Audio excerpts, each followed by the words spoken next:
Hello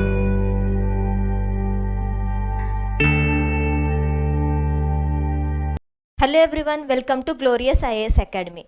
So in this video we are going to discuss about 4 noble truths. So first let us know what are these noble truths about. So in Buddhism, the people who already achieved the salvation, nothing but nirvana, they identified the truth of the life, okay? Truth of birth, truth of rebirth.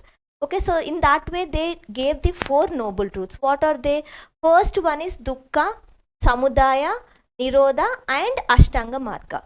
So how the questions will be asked from these topic is first priority.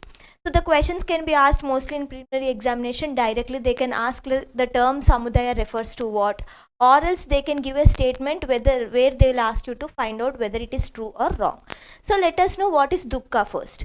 Dukkha is the truth of suffering.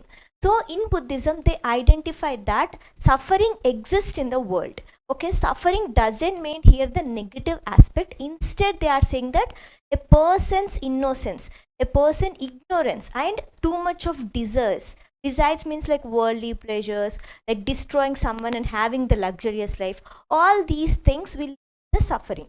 So they are saying the truth of suffering means the suffering exists in the world. Okay, so that is nothing but dukkha, and this suffering will lead to the pain of a person. Next, samudaya, truth of cause of suffering.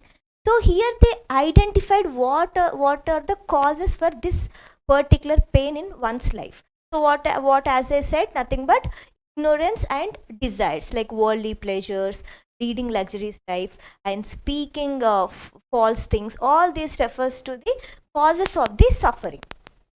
Nirodha, truth of end of suffering. Now they identified that suffering exists, then they identified the origin. Now they also said how you can end that suffering. How you can end, that is nothing but by achieving salvation, nothing but nirvana. So how that nirvana can be achieved is by following a simple life, aesthetic life, speaking and not harming anyone, and also not having any desires. So all this will lead to the salvation. So here you can end the suffering, and by that you will not get the rebirth. You will not enter into the cycle of birth again. Okay, so if you are entering the cycle of birth, that means that your sins are being carried on. Then ashtanga marga, path to end suffering. So they also shown the path how a suffering can be ended by a simple normal person also. Okay, so this ashtanga marga we will discuss in the next video. Thank you guys. For further such concepts, please subscribe to Glorious IAS Academy and stay tuned.